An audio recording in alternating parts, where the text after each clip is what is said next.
suspended CEO.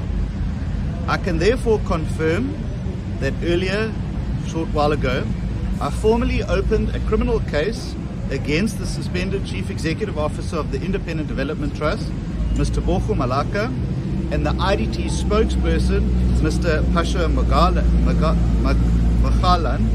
at the Cape Town Central Police Station. It took the president 4 years to suspend a dodgy director of public prosecutions. I mean, that should concern every single South African, because every day that he's sat in that position, it's a big job. He's director of public prosecutions. He's in charge of an entire division, giving that dodgy leadership.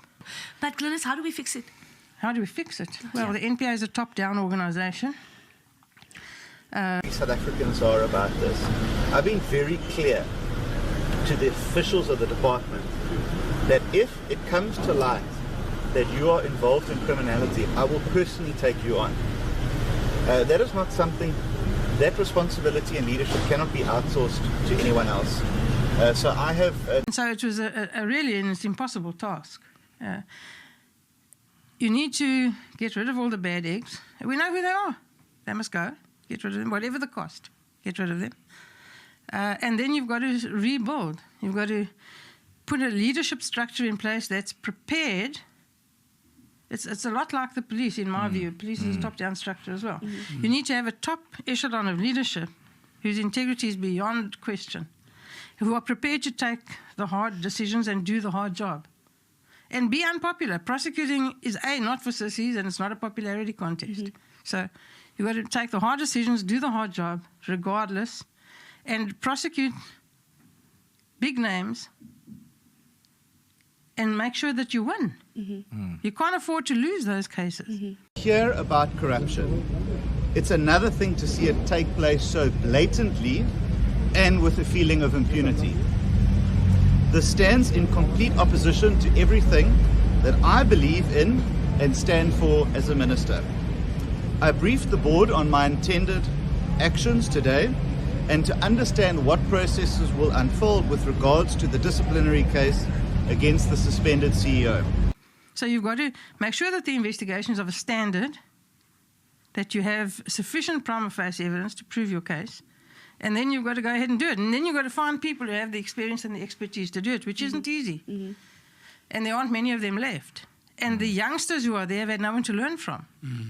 And so there's a huge gap in experience and exposure. You're only as good as your last case if you're a prosecutor. And you know, a lot turns on confidence. And if you've just lost your last 3 big cases, you have no confidence. So, but it can be done. It certainly can. It won't take a day.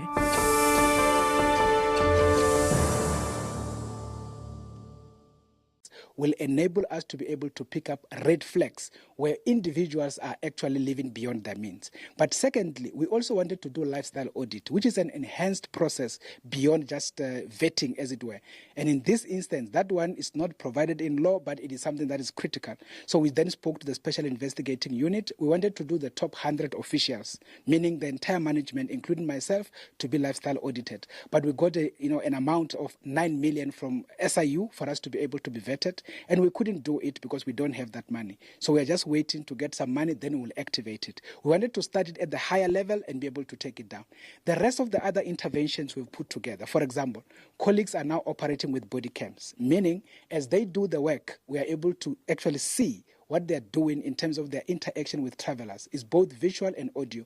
In that instance, any attempt to do some kind of corrupt activity will be able to pick that up. It is for that reason, just in the last quarter that we are talking about, 9 officials had been fired within the BMA for having found to be corrupt. Over and above that, there is a number that is still going through some disciplinary, but we continue to identify those and we are able to take them through the value chain. As we speak, some of them continues to actually go through the justice system where the Hawks is actually involved. And our border guards and some of the officials then becomes witnesses in those particular cases. So there is a lot of things that we are doing to deal with issues of corruption, as it were.